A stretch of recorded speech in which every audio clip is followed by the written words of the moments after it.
Hi, Sai. Kumusta?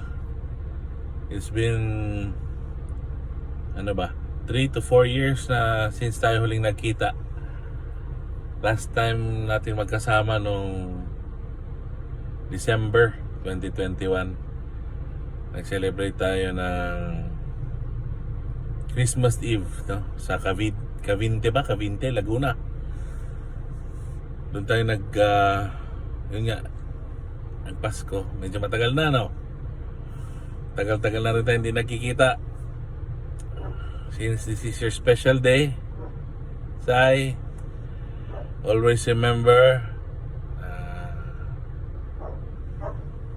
mahalaga ka sa akin. I love you. I miss you.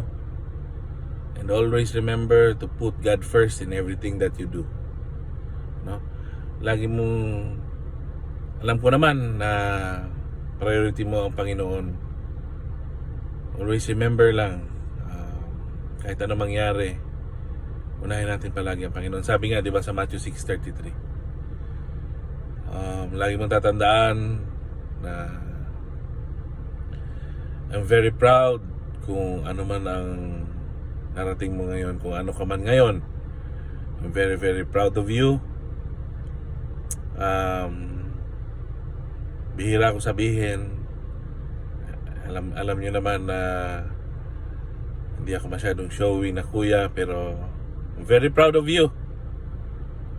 At saka mag-iingat ka palagi.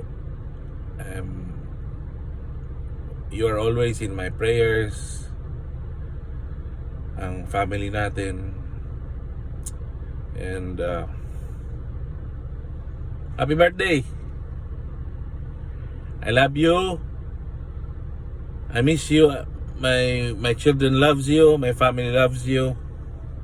And I hope to see you soon. Tapos, request ni Esme, mag-asawa ka na daw. Sino bang tinatago mong girlfriend kasi? Ha? Happy birthday, Sai. I love you. Brothers for life.